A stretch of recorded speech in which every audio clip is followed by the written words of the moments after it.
Wow, what a wild ride. Listen, man, I always appreciate it when you guys send in your personal experiences and you add lessons. At the end of the day, I love it when I see that you guys made it. You made it out of it.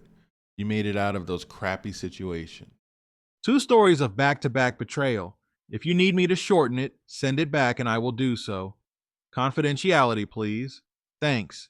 True Nation, I'm not even sure my story qualifies to be shared, but here goes.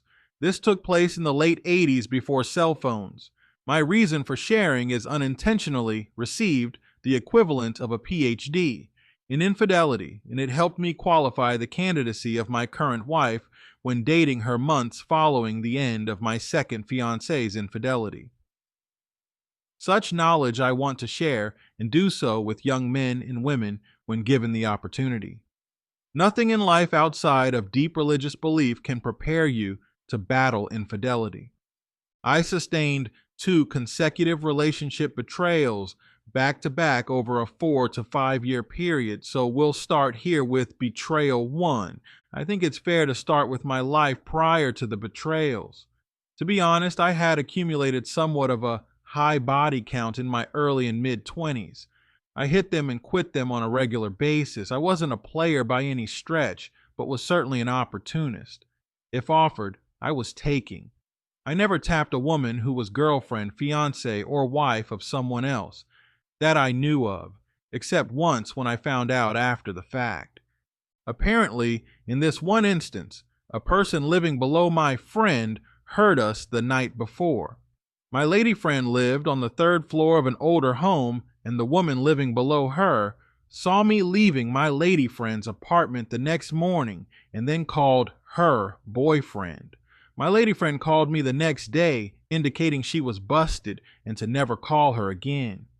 I found out later that she was engaged. That should have taught me a lesson right there, but it didn't because all I was looking for was a good time. So I just looked forward to the next one. By the way, I think a lot of APs are seen by betrayed men as players. They're not. They're just normal guys who were given opportunities by wives and girlfriends.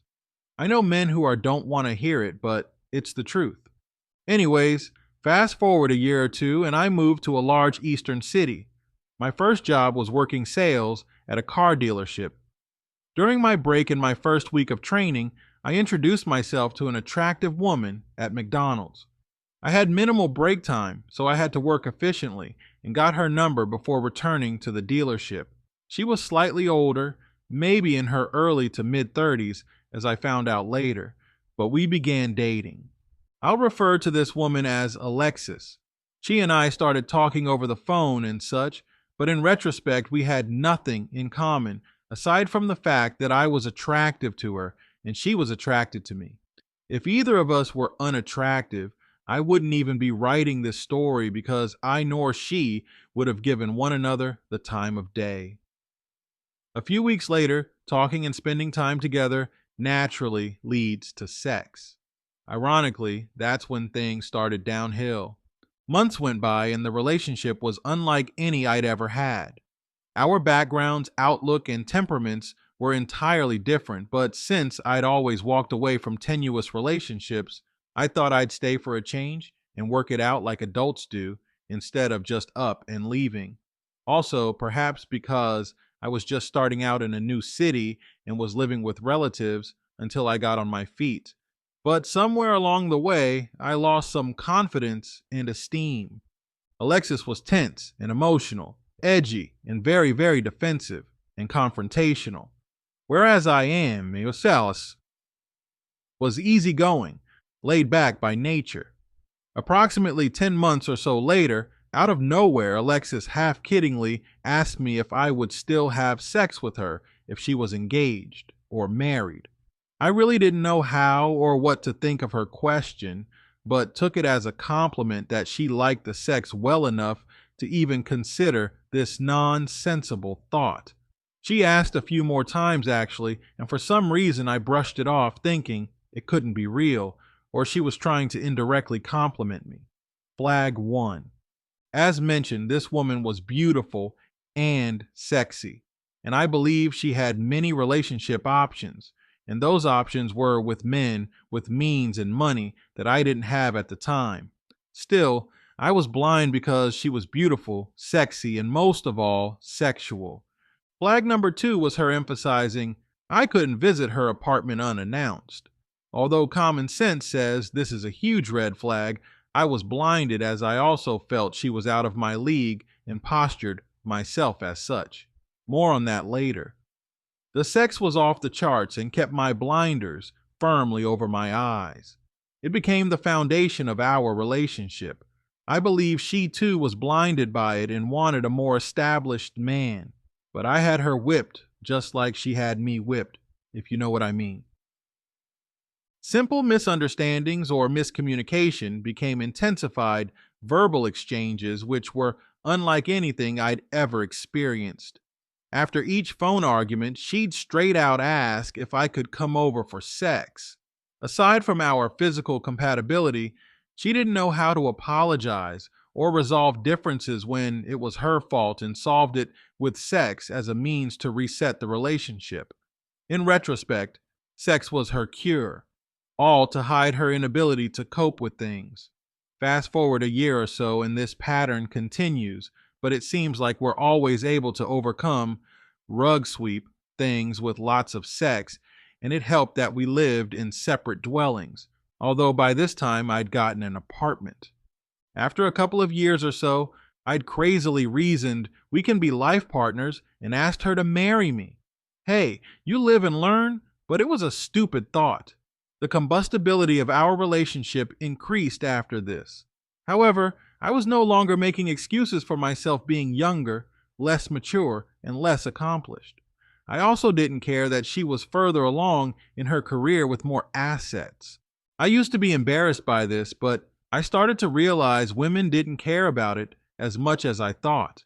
Her high anxiety personality started to ramp up, though. As my career began to take off, my confidence did as well. Perhaps she found my disposition a threat to her, as she always seemed to have an edge over me from a power dynamic perspective. I was not passive, but was laid back, hence appeared passive to some. At this point, a series of incidents or circumstances happened in succession over a year's time. 1. Distance started. She was not available and was very, very brief during phone discussions. 2. She was emotionally and verbally abusive, constant complaining but always resolving and compensating with sex following every argument. 3. She oddly begins telling me of an NBA player wanting to be with her. What the F is she thinking? She wasn't telling me as a means of complaining. She was providing me with this information proudly and impressed with herself. This was a critical turning point for me. She's raving about his body and kind of bragging to me as if I'm her girlfriend. It was the beginning of the end. 4. She's not answering her phone late at night. 5. I visited unannounced one night. She wouldn't let me in her apartment but met me outside. We talked briefly, and as I was leaving, I hugged her tightly. This was the absolute height of my simpness.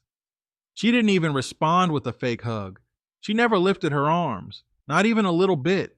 They hung straight down by her side. It was as if she wanted to demonstrate that I could love her, but her love for me was optional if I was lucky. I was shamelessly a full and willing participant of the pick-me dance. I was pick-me dancing with my own fiancé, a woman I had 2.5-year relationship with. I was embarrassed as I was always confident and fearless in relationships. And here I am now happy to chew on any bone she might throw in my direction. I desperately turned to my pastor, who turned me around in less than 10 minutes. After I sat down with him and explained what was happening, I told him I was going to send my fiancé a bouquet of flowers with a card. He was listening intently just like any advisor would, but my comment about sending Alexis flowers seemed to get his attention. I recall him reclined in his office chair, but sitting forward with intensity to respond to my idea of the flowers. He asked, "Why would you do that?" I was perplexed and didn't understand why he would question such a nice gesture, but I had no answer for him. He went on to speak about dignity, self-respect, and not compromising for someone who has treated me in this manner. Essentially, he was saying, get out of your simp thinking and get your stuff together. When I left the church, I felt emboldened. My first action, representing a new posture, was asking Alexis how things were going with her and the NBA player. I'd reasoned by now that if her respect for me was so low that she felt comfortable telling me about another man desiring her and her ogling him, then I was severely mistaken about her being a significant other, no less my fiancé or wife. For reasons I can't remember, I never made a declaration or had a moment to telling her, it's over. I just emotionally and physically withdrew from her to where the power balance tilted towards me. I probably wanted to witness the power dynamic change, and that's what happened. I took every opportunity to ask how she's doing with her NBA buddy, which was an indirect way of me saying to her that no longer did I not care, but I was also indifferent enough to the point of asking how she's doing with other men, which was the opposite of her she expected. I believe she wanted me to compete for her, but my taking the offense and asking her how it's coming along with him threw her off. In fact, she began getting irritated at me questioning her about him and implied I was acting in a way that she had to question my sexual preferences. That's when I knew I had her. The way I looked at it was she was openly telling me about the NBA player wanting to tap it, and if she felt so little respect that she could openly and proudly tell me about it, then I sure as hell wasn't going to humiliate myself by taking it. I think she wanted to see me squirm, but here I am, throwing it back in her face. I think this caused her to become mean, snappy, and dismissive of me because she was losing control. So, her next move was to stop communicating altogether, so I screwed up by phoning her from time to time. When I did, she would not say anything or provided one-word answers. Admittedly, after a few calls like this, I was humiliated once again, losing some of the edge I had gained by controlling the narrative around the NBA player.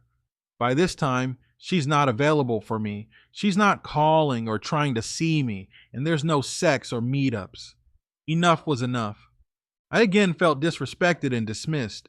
Without reading it anywhere, I instinctively went no contact, which was somewhat easy since we didn't live together. I unplugged my landline phone, pre-cell phone days, and stored it deep in a closet underneath a bunch of clothes, discouraging me from using it for weeks. I figured regaining my confidence and self-esteem was directly tied to my ability to maintaining no contact, literally none. Cold turkey. I developed a self-disciplined daily routine from January through March of up early to work, stayed late at work, watched TV for an hour, and repeat the next day. Approximately 10 to 12 weeks passed without any contact. Ironically, I met wayward fiancé too, who we'll call Kate, the first weekend in March. My company hired her as a temp employee as she was finishing up law school. After 2 to 3 months, I'm recovering rapidly each day. I'm gaining confidence and starting to frequent establishments as spring comes into season. The intern's office is right next to mine. I'm being nice and she's being pushy. She's nerdy, chubby, and assertive. She's asking me questions about relationships, etc., but I'm just getting out of a tenuous relationship and wanted to start just living and having fun once again.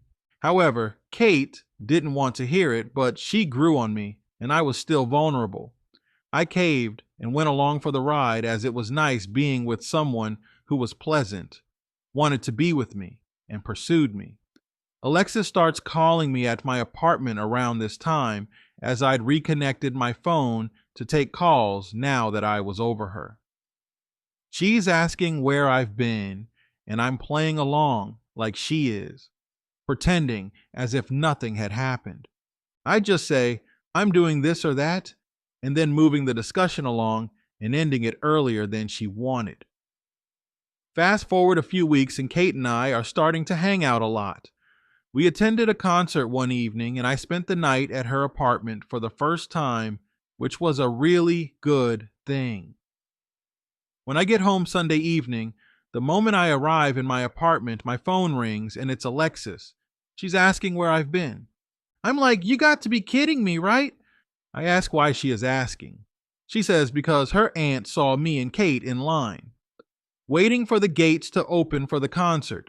Alexis knows I stayed over someone's place because she drove and knocked on my apartment door at 7 a.m. the following morning.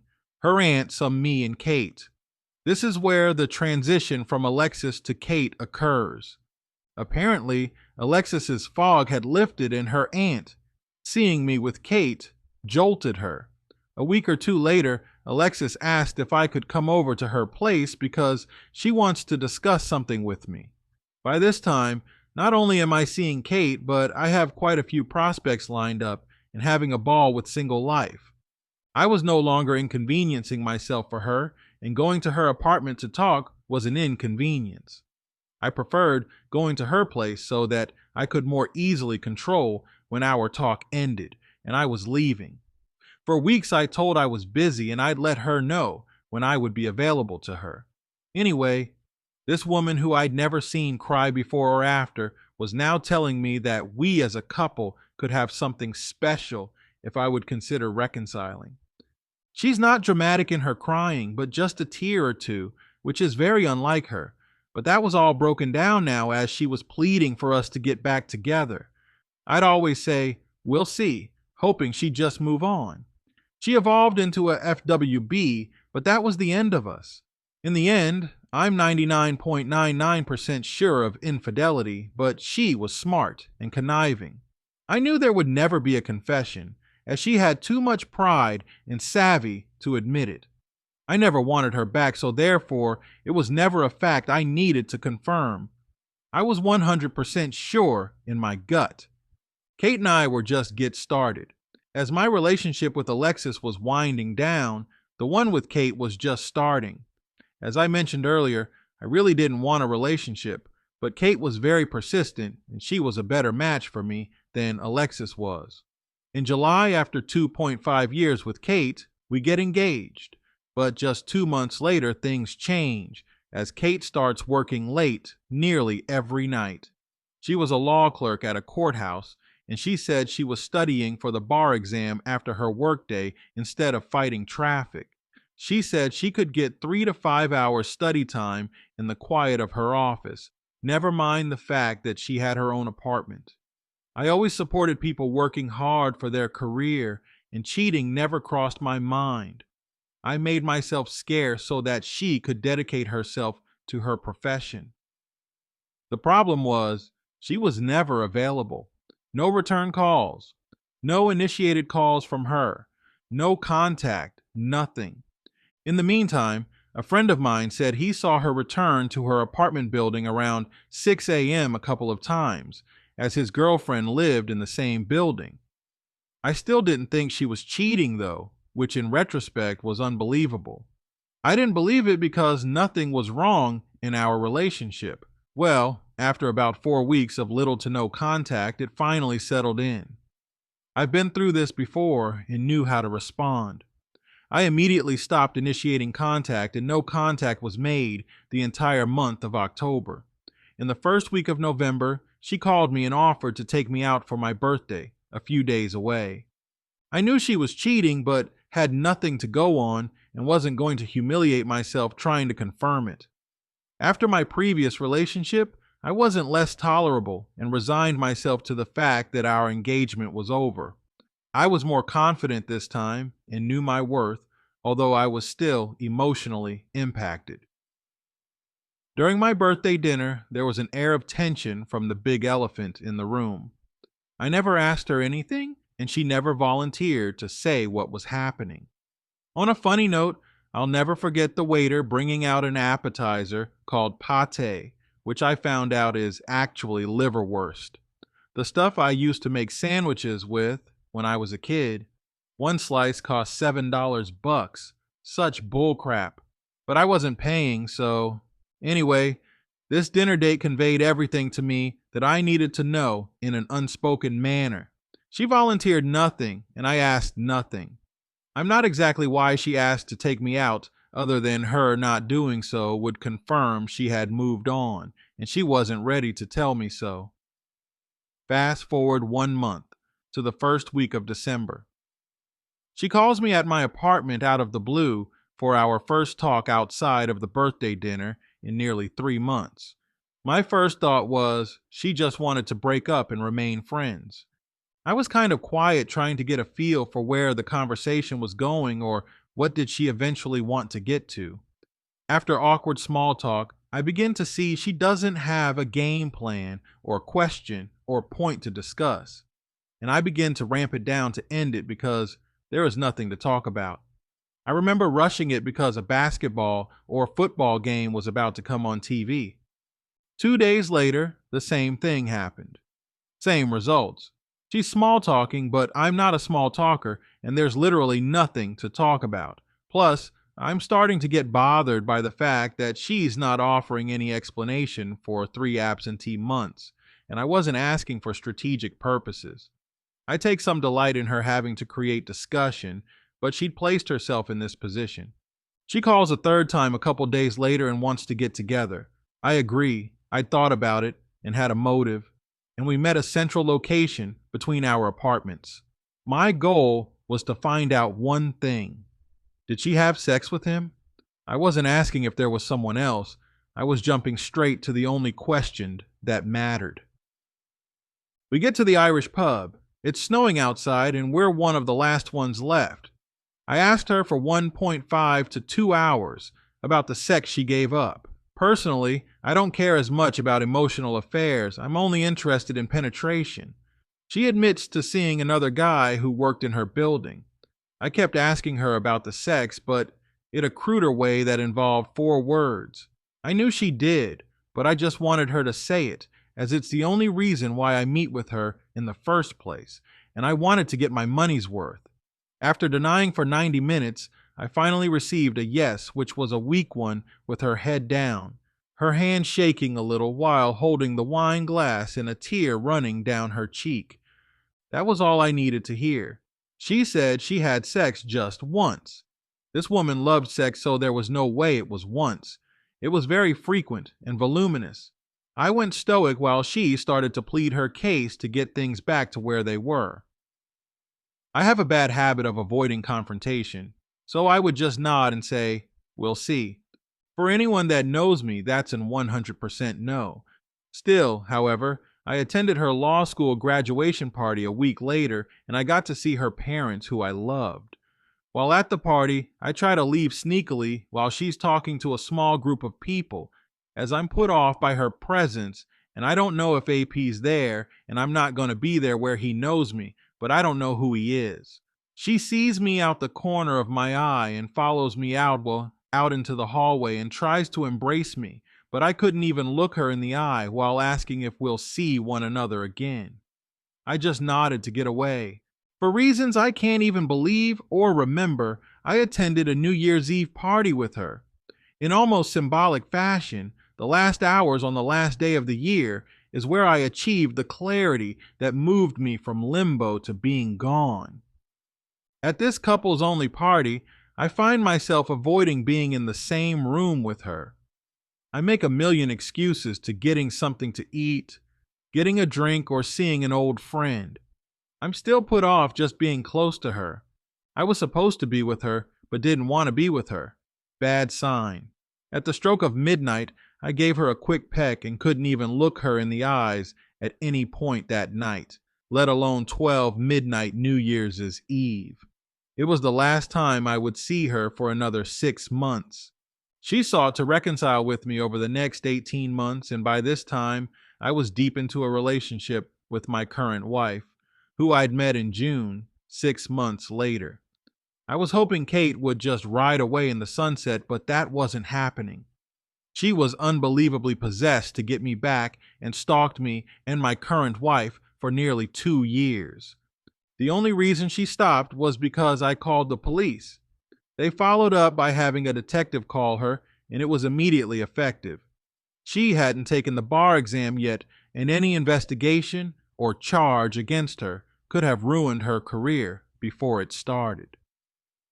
She called me the next day and promised to never bother her or my girlfriend, current wife, again. It ended there. The education I'd learned with back-to-back infidelities provided me with an unbelievable education in the dynamics of relationships going downhill.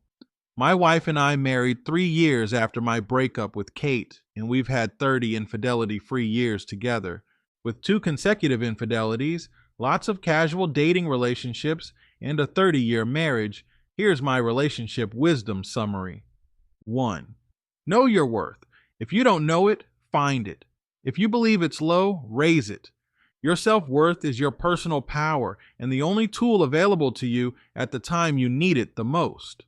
No court system, spouse, family member, or friend can compromise your personal power and will if you recognize you have it. It's an unstoppable force that you have to focus on for it to work for you. You have no control over your spouse, divorce laws, and a myriad of other adversarial forces. All you have is you. Believe in you, no matter what. For believers, believe in the God that's within you. 2. Your power yields options. Options are liberating. If you have no options, you will revert to thinking your life's fate has been determined. The person with the options holds the power, which is why you see betrayed spouses feeling powerless, and wayward spouses seemingly empowered because they believe they have 2 options and the betrayed spouse none. 3. Go with your gut. Believe it. I never confirmed my first fiancé's infidelity and barely confirmed my second one's infidelity. I didn't have to confirm what I already knew. If I relied upon them to tell me the truth, then that meant I was yielding my power to them. They instinctively know this and will gaslight and manipulate you to deepen your despair and weakness. Why would I believe a liar and known manipulator before myself? Cheating women are unimaginatively ruthless beyond belief. They will not care about you. It's hard to believe this, but when they are in the throes of an emotional, lustful affair, nothing is off base for them. Nothing, you included. 4. Walking away or going no contact isn't necessarily to end the relationship, although it could and sometimes should. It's what I call mental and emotional quarantining of yourself to heal and regain your emotional and mental health. It is when you are healthy that you have the wherewithal to determine how best to proceed with your life. Don't save the marriage. Save yourself and your kids by healing yourself and protecting the kids. 5. The hardest part of self-quarantining is white-knuckling the pain and getting through the first days, weeks, and months. It's like working out and lifting weights. You get a little stronger each day. Just like you see muscles in the mirror, you will begin to see strength in your ability to self-contain and heal yourself. There is strength in this. 6. Men who grew up with divorced parents, and even those who grew up in a 2-parent household, have this idealistic view of parents under one roof as being the best and only option. And the best option is attaining love and peace within the household, period. If the parents can live lovingly and peacefully, then by all means pursue it.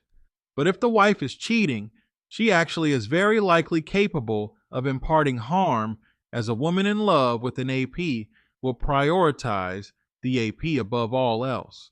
You are the first defense against this, and it's up to you to protect them from the ways of their mom until she shows months of contrition and remorse. My best friend lived in a traditional home with a mom, dad, and sister. I began to see significant tension in our early teens, but didn't know what it was, but it was palpable. Once we became adults, he ran it down to me. His dad was a womanizer and had many infidelities, including a longtime girlfriend. My friend is in his 60s now, and neither he or his sister has had healthy long-term relationships. And admittedly, he has issues shaped by the dysfunctionality of his family life. He said he sought to refuge over my house regularly. All this time, I thought his house was like mine, but it was only because It looked like it, but in reality, it was very different. Contrarily, another friend of mine was raised by a very happy single mom. His childhood experience was as healthy as one could be. So, I would say to those holding on to a family ideology, it's well beyond the mother father under one roof scenario. Look deeper and simply give the kids the love and seek to create peace and happiness. It's the difference between a cool, overcast, and rainy day versus a warm, sunny day. Choose bright and sunny. I could write a book on this stuff, but it's already too long, so I'll stop here. True Nation, thanks for your work. It's needed. I wish I had a resource when going through the trauma of infidelity.